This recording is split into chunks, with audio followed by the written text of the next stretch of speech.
Hello, welcome back to Lost in Sci-Fi and Fantasy. I'm your host Leo, and today we are talking about Dune Part 1, the latest adaptation of Dune, at least Part 1 of it. This movie came out in 2021, around the time that theaters were not really comfortable with large amounts of people, so companies were releasing their movies primarily on streaming in order to get the movie out. I watched it on HBO Max when it came out, and I enjoyed it. Although, it was a little bit hard to hear at times and whatnot, because a lot of the dialogue is kind of spoken in low tones a lot of the time. So it's a bit rough in that sense. Trying to watch it back this time, it was a bit rough in that sense, too. So I ended up having to listen to it almost turned all the way up to be able to actually hear the dialogue, and then when a loud explosion would happen, it would just kind of woof through. It was okay. I settled into it. It worked out fine. I enjoyed it at the time. At the time, I hadn't read the book yet, but I had seen the 80s film. And in comparison to the 80s film, I had enjoyed this one a lot more. Mostly because they did get rid of a lot of the weird stuff that the 80s film had. Though it still kind of retains some of it, and we will get into that as to what they changed and whatnot. But yeah, I think overall it is going to be a bit of a short one this week, as this movie covers the first half of the book, maybe a little bit more than half of the book. Overall, I would say that it does very well at that. It changes some things, it will remove a scene here, add a scene there, change some stuff around. It's fine. It works out pretty well, actually. But yes, let's go ahead and start diving into the film. So the movie is 2.5 hours long, and it opens with a introductory narration by Chani, played by Zendaya. It's showing that the Fremen have been in this long struggle against the Harkonnens until one day they just up and left because the Emperor told them to leave. And the belief is that the Emperor told them to leave because the Emperor believes that the Harkonnens are gaining too much power, in that by having control of the spice, they have been able to accrue a huge amount of wealth to the point where they have more money than the Emperor. Then, after the scene that kind of gives us the title card, we then kind of begin where the book began, with Paul waking up. Though it's still technically not that. I mean, it has him having a dream about Chani and everything, but instead it goes to a scene of him having breakfast with his mother, where his mother is trying to get him to use the voice on her to help train him, to get him to pass a cup of water to her. Sorry, have her pass a cup of water to him through force. He's not quite able to do it. He almost does it, but isn't quite able to. And so then he moves on. Then from there he goes into studying about Arrakis, where they shall be leaving to, all the while kind of having some visions while learning about Arrakis. Then the Emperor's messenger comes to officially decree to the Atreides family that they are to move to Arrakis, and asks whether or not they accept, and of course they accept, because they kind of have to. Then it cuts to a hangar where Paul goes to meet with Duncan Idaho. Now Duncan is the master of arms kind of guy who's been training Paul in combat, though Gertie trains him in combat now and then as well. But Paul wants to go with Duncan to meet the Fremen, as he is scared that Duncan is going to die. Paul tries to warn him of this, but Duncan kind of shrugs it off. In this movie, they have much more of a close friendship than they might in the book, where Duncan Idaho in the book is a little bit more slightly distanced. He's friendly, yes, but he's also a lot more skeptical and mean at times. But he is going off ahead with an advanced party to scout out Arrakis, as well as to establish a connection with the Fremen to hopefully get the Fremen to join the Atreides as like a decent fighting force. After this, Paul goes to find his father, who he finds in, I'm guessing, the family cemetery, where that's where they have their discussion over the idea of desert power. Now, desert power is a big thing that they were discussing in the books. His idea is that on Caladan, they harnessed land and sea power, but Arrakis is a whole different pot of sand, and so they must try to harness desert power. And the best way to try to do this is through the Fremen, as they have lived there their entire lives, and thus know their way around. Then we go to Paul's fighting scene, his training scene. This is where like shields are introduced and whatnot in the book. They're also introduced here in the movie, and it follows pretty close. Him and Gertie Halleck train, and when Paul says that he is not in the mood, Gertie gets really mad at that and forces him to get into the mood to fight. Then it cuts to Gedi Prime, the home of the Harkonnens. And this is where the plan is lightly laid out, not really. Basically, it just... like in the book, this scene is where the entire plan is laid out.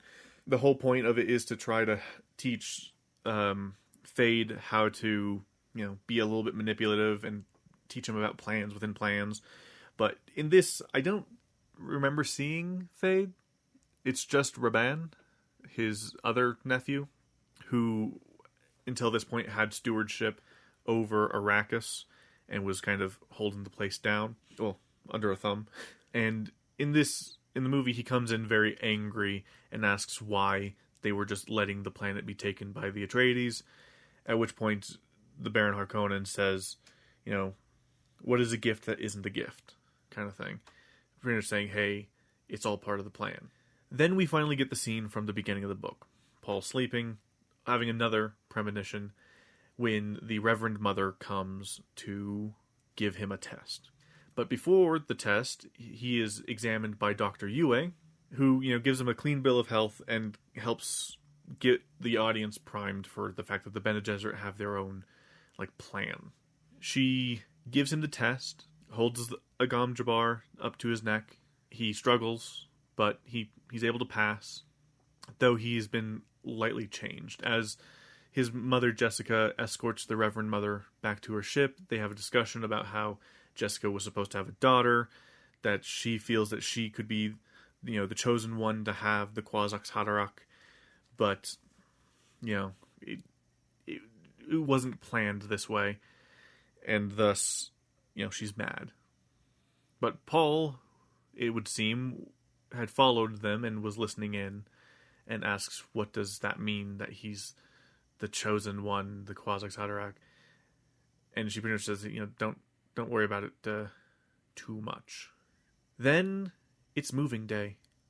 They pack up all of their stuff, which I was very happy to see the bull's head and the painting of Paul's grandfather. The bull's head and the painting of Paul's grandfather were included. There's even actually a little statue of a bull and his grandfather that they take with them. And as far as I can tell, the setup is the same, but it's hard to tell because we don't really see them opposing each other, which is how it's supposed to be set up from the book. But they're included, and I'm happy with that. And it's even mentioned that, at least it's heavily hinted at, that that's how his grandfather died. Because on his tombstone, because they do visit his grandfather's tombstone when they go to the cemetery, on it is him being run through by the bull. And Paul is talking about how he might not want the responsibility or the power or to be a leader. And that's when his father opens up and says, I didn't want this either. I didn't want the power at first. I wanted to be a pilot. This movie does a really good job of giving his dad some really good scenes, because honestly, the best character in the books is probably Duke Leto. It is mentioned that he has a very kind, caring, passionate side, though he does go into fits of rage at times, probably during times of war or something. It's not really mentioned much, what actually triggers him, and we don't really ever see it either. But he is kind of the best character in the book and in this movie, to be honest. But yeah, at the time, it's mentioned that, Paul says, grandfather fought bulls, and Duke Leto Atreides says, yeah, and see where that got him, because he's dead. But yes, they successfully move to Arrakis. It is very deserty and whatnot, and they work their way to the palace, and they hear the people chanting. I think it's Lisa al-Gaib, something like that, which means voice from the outside or something like that. But yeah, and a slight change that seems to have been added for this is that it's quite hostile to be outside during the day, period. At least that's the way that they set it up, but it doesn't actually come to fruition at all, except for when Paul goes to talk to the gardener who's tending to the palm trees, which is another book accuracy, is that there's palm trees that aren't supposed to be there. And in the book, I believe the people were quite angry about that, except for the fact that it was kind of, Lady Jessica's able to kind of turn it into a bit more of a positive thing, that they're being held in trust to be given to the people of Arrakis when the planet is, more accepting of plant life, if that were ever to be the case. But in reality, it was brought on by the Harkonnens as a flex, hey, look how much water we're wasting, fuck you. But in this, the trees themselves are seen as kind of a spiritual thing. And yeah, they included the scene of Jessica picking out well, in the book she doesn't really pick out the housemaid, but she does talk to the housemaid, the shut up Mapes, and it goes pretty much as it happens in this movie, where she knows that the woman's holding a knife on her person, gets her to reveal the knife. In the book, Mapes is pretty much there to confirm whether or not they are, the potential prophesized, and basically she was either going to give the knife to Jessica, or she was going to use the knife against Jessica in the book. In this, it's kind of the same, but it's not implied that she's going to actually do that. And she just gives the knife to Jessica after she passes her test. In the book, the Shadow Mapes, because she drew the knife, it's kind of taboo to draw a Chris knife, as when you draw the Chris knife, it must have blood. So she cuts herself to satiate the blood thing, or Jessica lightly cuts her finger to satiate the blood and then resheathes the Chris knife. But they kind of dropped that from the movie, so that's fine. Then we have Paul going to talk to the gardener, learns about the trees. Then, while he's learning about Arrakis and the potential for plant life there, he notices a hologram of a mouse in the foliage hologram, and goes to get a look at it, when he hears a noise, and he sees a hunter-killer. Hunter-killer? Hunter-seeker? One of those. In this, it is a small mosquito-like robot that bores its way through, and then goes to kill Paul. It gets right up to Paul. Right then, the maid comes in, grabs it, kills it, and then there's a mad hunt for whoever did it. They find it. It was a Harkonnen agent that was sealed in a wall 6 weeks ago, and has just been in there the entire time, and he released the hunter-killer through the pipe system. But there's still the potential of traitors, obviously. So Duke Leto sends Thufir Hawat to hunt them down, refusing his resignation and forcing him to move on. Then it cuts to the Baron Harkonnen again, where he's having a discussion with Peter.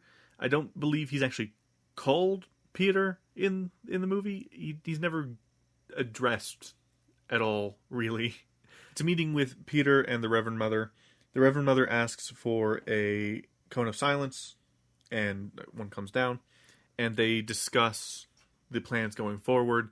She tells him that they are approved for the Sardaukar, just need to go get them.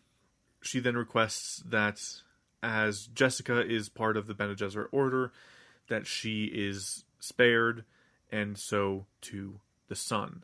She asks that she doesn't care about the father or anything like that, just requests that the mother and son are at least given the opportunity of exile, to which the Baron Harkonnen does promise that he won't hurt them. Then after she leaves, Peter asks, like, hey, we can't leave them alive. And he said, they're not going to be left alive. And Peter's like, but you kept your word. And he's like, hey, Arrakis is Arrakis, man. So don't worry about it. And then he does a thing that a lot of people are kind of upset about, and that is he floats up. And I understand a lot of people not liking that, because in the book, he does not fly. He does not float. He uses, what are they called? Suspensors? Something like that. Basically these things that make lights float. He uses them on his body to alleviate the weight of himself. And so he's able to walk only feeling about 50 pounds worth of weight as he does so. So he may weigh like 300 to 500 pounds, but he only feels 50 of them. That kind of thing. But that's not really all that visually interesting to see a guy just walking around. So of course they're going to change it around. At least this way they make it a little bit more interesting. Like it's actually like built into him along his spine, and it like glows red when he's getting ready to move. So they made it a little bit more visually interesting than they did in the 80s or the 2000 miniseries. Plus he has like this really long flowy cloak thing, which it works. Then we cut to back to the Atreides family, specifically the meeting to determine like what they're doing. At which point it's supposed to be said that, hey, everything's been like sabotaged, but instead it just kind of glosses over that. It says that Thufir Hawat says that we've been left very little essentially, and we're going to be starting from behind and everything. So they go to investigate, and he has the planetologist Liet Kynes summoned to give them a tour of one of the working fields. But in the meantime, Duncan Idaho's returned. So they go greet him. He's brought a friend, Stilgar, who greets them by spitting on the floor, which is a sign of respect, and it is returned in kind. The Duke asks what he can do to help, prove that he's not the same as the Harkonnens, and Stilgar says, don't look for us Sikhs, don't enter the desert. Where the Duke then says, okay, we can't guarantee the desert thing, but the Sikhs are yours and shall always be yours. But yeah, other than that, cool. And Stilgar's like, alright, that's fine. Paul tries to get him to stay, but he's like, nah. But he does show like a flash of recognition while looking at Paul. Paul hangs out a bit with Duncan and is shown some of like the Fremen tools, and then they go off on their little trip. They are introduced to Dr. Liet Kynes, who inspects their still suits that Kynes had given them, which are of Fremen make, and is surprised, of course, to see that Paul has put it on perfectly. Now, in this, they have changed Liet Kynes to be a woman. That doesn't really matter. It still works out exactly the same as it does in the book. Well, with a slight change to the end, but we'll talk about that later. But they go out to investigate, and they watch it happen. The Duke spots worm sign, calls it. They try to get evacuated, and the carryall that's supposed to pull the spice factory out has a malfunction, which is supposed to show that they were left with complete disrepair stuff, and and a lot of the stuff was likely sabotaged. But in the book, the thing is gone. And in the book, it's just a bigger version of an Ornthomper that picks up the factory. But in this, it's like this platform that lowers down, sends out like these grapples to hook on, and then 4 giant balloons like pop out of the top of it to lift up the factory. which is at least neat.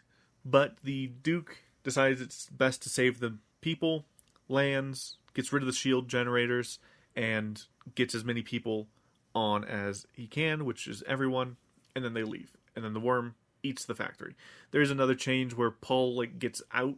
I guess he was trying to guide people to where they need to go, but the spice in the air messes with him, and he just kind of sits there in a daze. But he gets pulled out by Gertie Halleck, and they make a daring escape right before the worm could get them.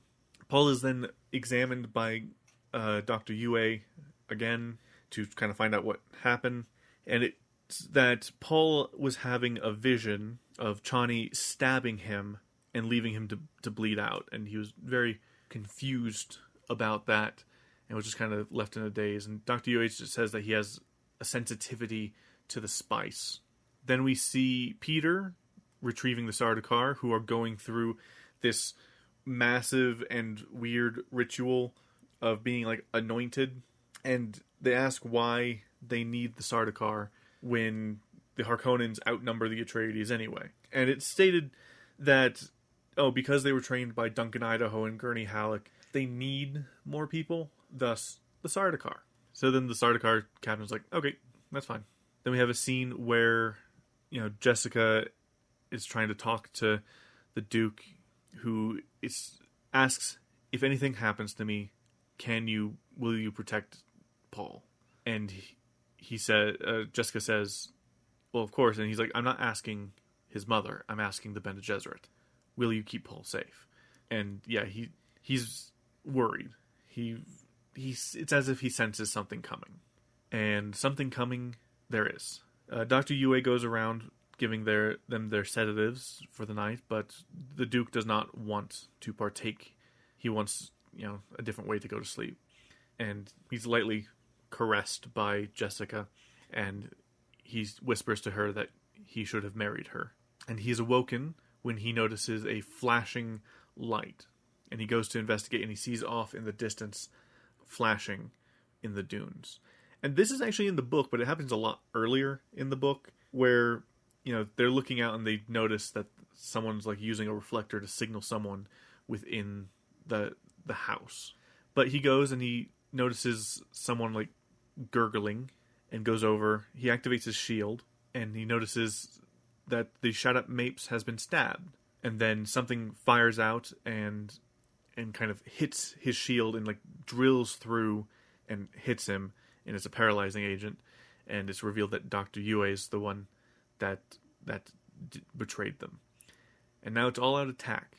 We actually get to see the attack in the movie, following Gurney Halleck as he's been notified that the shields have been taken down, and things are probably going wrong, and they come outside to see that it's an invasion. They fight valiantly, but it cuts away before we actually see any kind of definitive results. Cuts back to Yue and the Duke as Yue is putting the poison tooth in his mouth and gives him the rundown.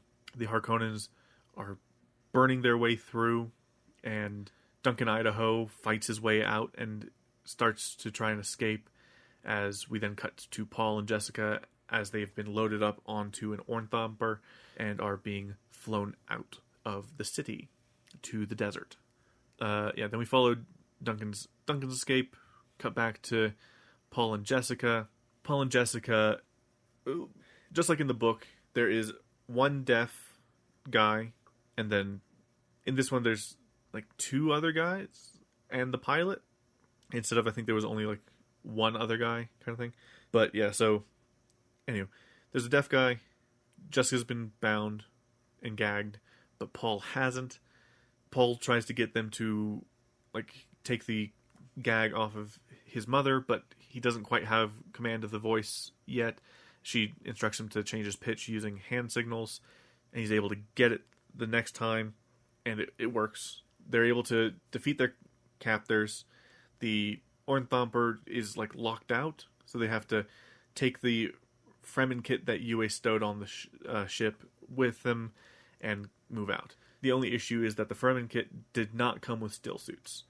In the book, they did. So yeah, anyway, there were still suits in the book. Then we cut to, they surveyed the damage. Then we cut to the Duke Leto, who has been stripped naked and is just kind of laying there in the dining room. And Dr. Yue is brought in and asks what happened to his wife. And the Baron Harkonnen floats over to him and says that his promise was to end her suffering and set her free, and that he would be able to join her. Then he grabs his head and says, now join her, and like straight up decapitates him, and then chucks the head off to the side. And that is kind of a very big no-no, because in the whole point of the Baron in the book is that he's very hands-off when it came to like the blood and whatnot, because the whole idea was like, if a truthsayer were to force them to speak, they could literally say, I didn't do anything, because he didn't. At least that was supposed to be the idea. In the book, it's Peter who kills Dr. Yue and causes the Baron to get mad, because it's kind of implied that Jessica and Paul likely lived, and they don't know where they are. But the Baron is now close enough to Duke Leto in order for him to bite down on the tooth and put it into his face. And it almost works. They close off the room, and the Baron in this version is actually trapped inside, but he floated up to the top and was like wheezing in the top, and he's taken off to heal. Meanwhile, Jessica and Paul are hanging out in the tent, looking through the stuff that they have. They find Yue's note, and they find with it the Duke's signet, and they know then that the Duke is dead. Then we cut to a scene of Duncan confronting Dr. Kynes, who states that, because he asks her, are you not going to report to the houses that we were obviously set up? And she says, I am not allowed to say anything. I am not allowed to see anything. So it's kind of shown there that, yeah, they were set up to die from the beginning. They were sabotaged and everything. Then we cut back to Paul as he has a vision of his terrible purpose, as he's been exposed to a lot of the spice within the tent, and his sensitivity is giving him clearer visions of the future. And what he sees is him leading a charge of Fremen soldiers against the Sardaukar. And he interprets this as him burning through the galaxy, through the universe even. I mean, most of the scenes are him and the group fighting in like upgraded suits through a desert, but then it does eventually show him like on Caladan with Chani and everyone, and the Atreides banners, the whole kit and caboodle. So it is kind of cool to see that it does show his full terrible purpose. And they hear the beacon that was part of the kit, and they exit, see that it's Duncan, follow him, or they get onto his thumper. They go meet up with Kynes, who shows them a facility, the ecological testing facility that was supposed to be used to make Arrakis green, but was abandoned after the discovery of spice. The Sardaukar, who in this movie aren't really hidden, they're supposed to be wearing like Harkonnen uniforms, was like the whole idea, is that it was supposed to be really hard to tell that the Sardaukar were there, and thus Duncan's line of like, oh, you know if you fought a Sardaukar, kind of thing, is kind of lost when it's very obvious it's Sardaukar, because they're wearing completely different outfits than everyone else. And they also have like jetpacks, and they just like silently drop down. But Duncan makes his last stand while Kynes guides Jessica and Paul out of the testing lab, and they split up there. Jessica and Paul make it to the stowed away thumper that only has 2 seats, so Kynes must go her own way, and she plans on making the announcement to the Landstrad to try and get help. That doesn't really work. So she's summoning a worm, and she is likely going to try and ride it, but gets stabbed by a Sardaukar. And as the Sardaukar is about to kill her, the Sardaukar says, "You've betrayed the Emperor." She says that her only allegiance is to Shah Halud, and she pounds onto the ground to summon the worm, who then eats them. In the book, I don't know if I stated, but I believe I did actually, that Kynes is stripped of the still suit and forced to walk through the desert, explodes in a pre-Spice Mass issue. But yeah, Jessica and Paul coast through a storm.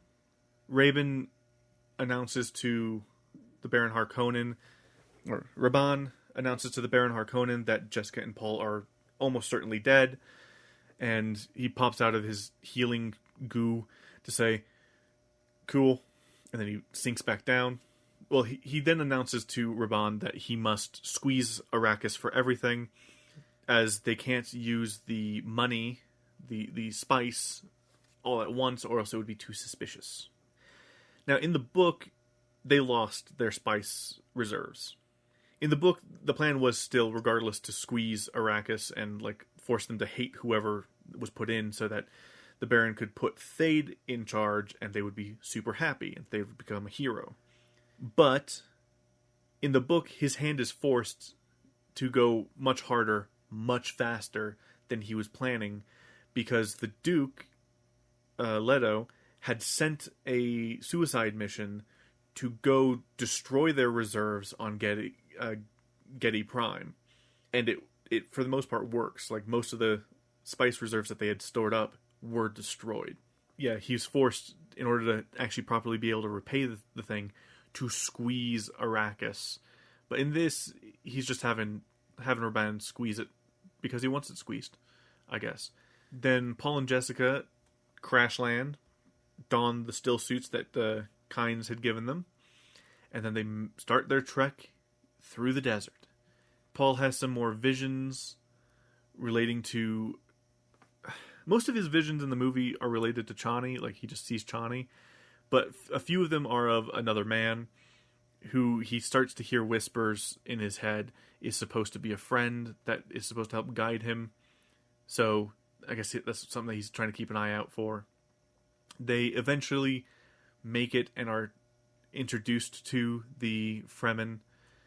They see that Stilgar is part of the group, and it follows fairly closely to how it is in the book. They're ambushed. There's vague allusions to the fact that they might be able to teach Paul, but Jessica's practically useless. But so Paul and Jessica are ready for a fight.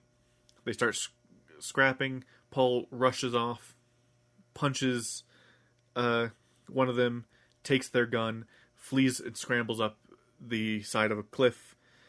Except for in the movie, he takes out a few more guys as he goes, and he sets up ready to shoot down if he needs to. Stilgar and Jessica are able to calm things down. He's like, "Hey, man, if we had known that you could fight, then we wouldn't have threatened you." And he's like, "Why didn't you say that you could do this?" And she's like, "Well, the conversation kind of cut short." He's like, "Fair enough." So they all settle down. Paul is starting to pull away, and he hears Chani behind him say, "I wouldn't have let you hurt my friends."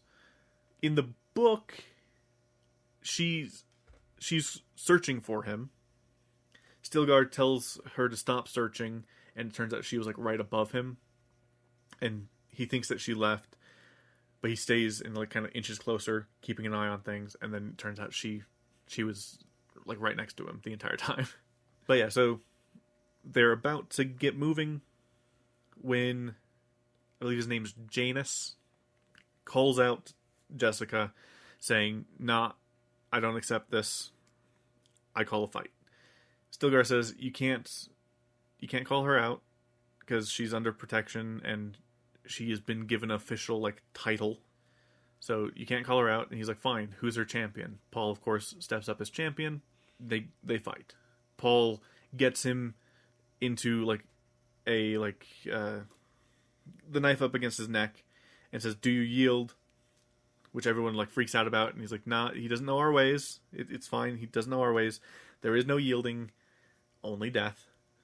So Paul keeps getting him in, like, about to kill him, but can't commit to actually killing him, to where it looks like he's just playing with the guy by constantly getting ready to do a kill move, but failing to actually execute it.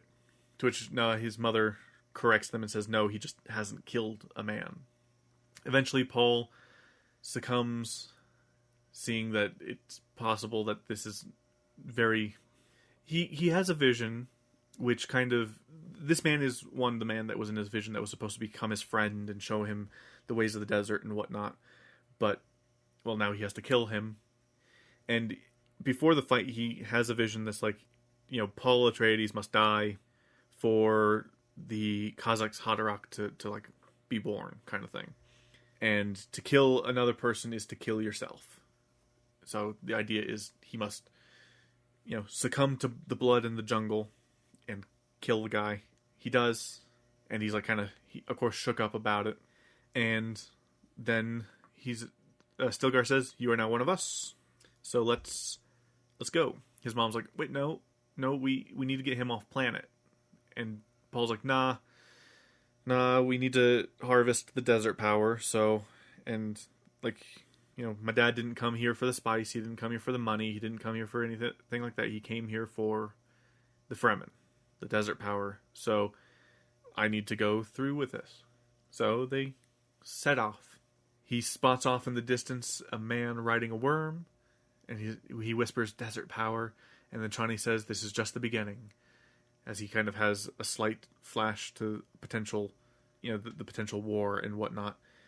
And then the movie ends. That's where it ends. Overall, I would say it was very faithful to the book. Some minor changes here and there as to like the order of things, some added scenes. For some reason, all of his visions are like Chani related for the most part until the point at which he starts inhaling the spice. He notices his mom's pregnant a hell of a lot earlier. The scene after he first inhales spice during the factory incident, he's like, "Yeah, no, I can tell that you're pregnant." And she's like, "You can't tell that I'm pregnant. Like, I barely know." And then it's just dropped after that. It's not really mentioned there. But he does freak out on his mom like he does in the book, saying that it's her fault. They made him a freak by training him. The fact that the tent's included is nice. It's nice to... It's really nice when you read a book and then you go to watch the movie adaptation, you see how these things are shown. And for the most part, a lot of it, I'm willing to say, is very faithful. I like how the shields worked. Instead of being like a belt on their waist, it's now a belt on their hand, which makes a bit more sense as it's a little bit easier to get access to. The set design was really cool, and the connection between Paul and his father was really nice. As well, we weren't shown the fact that we weren't given all of the Harkonnens' plans, and we weren't shown that the Duke fully knew that they were walking into a death trap that would likely result in him being gone. But we are given some small hints as to that being the case. But yeah, no, I'm very excited to see where this goes. The next movie comes out next week, and we will see how it wraps things up. There's the whole weird thing about the Harkonnens being all bald for some reason. And there is still some of the weirdness from the 80s movie, such as the healing bath thing is just like this weird black oil bath thing. It's very weird. The voice is also kind of weird, but yeah. The set design's cool. The costumes are cool. The effects are really cool. Being able to see some of the Harkonnen battle, like them taking back Arrakeen, really cool, especially since we get to see like the bombs dropping, drilling through the ship's shields, and then like blowing up the ships. Very cool. The thing that was missing, we didn't really get to see the fact that they brought in like artillery, like retro artillery, And the time scale is also a little bit off in this movie, like it is in the book. Of course, the biggest time scale issue comes mostly in the second half, so we'll see how the next movie handles that. But yeah, I was very pleasantly surprised at how faithfully adapted it was, at least to my tastes. Being able to see a lot of the stuff was very cool. There was something that I was a little bit worried about watching the trailers, and I think it's just mostly the fact that the Harkonnens are, I think it's just the Harkonnen design. They're like the biggest change, I would say, is that Gedi Prime is like this weird, like oppressive place, which I mean, it is in the book, but it's still like a city, like a normal city. But for some reason, everyone on Gedi Prime's bald. Peter, bald. And they're all like pale. But I think that's because like Gedi Prime is like a dark planet in this movie for some reason. But yeah. Anywho, with that said, where are we? Ah, perfect. I'm taking a look at my calendar. So, when this episode comes out, it'll be this Friday that the new challenge officially starts on the RPG Hangout feed. So keep an eye out for that when that comes out. It won't be a whole lot, as it is the introductory episode. It'll just kind of be laying everything out, how the challenge is going to work, maybe give you a bit of an example of what it's going to be. But on this channel, the next thing that comes out is going to be Dune Part 2, followed by the live-action Avatar, which came out today, as of when I'm recording this. So I'll be watching that sometime between now and then. I hear mixed things. We shall see. But with that said, thank you guys so much for listening. If you guys liked this, feel free to give it a like, comment, and subscribe on YouTube. Or if you are listening to this on any podcast catcher of your choice, please feel free to rate and review it, share it with your friends. And of course, since it comes out this week, feel free to check out RPG Hangout, where the challenge shall be hosted. And I will talk to you guys next time. Goodbye.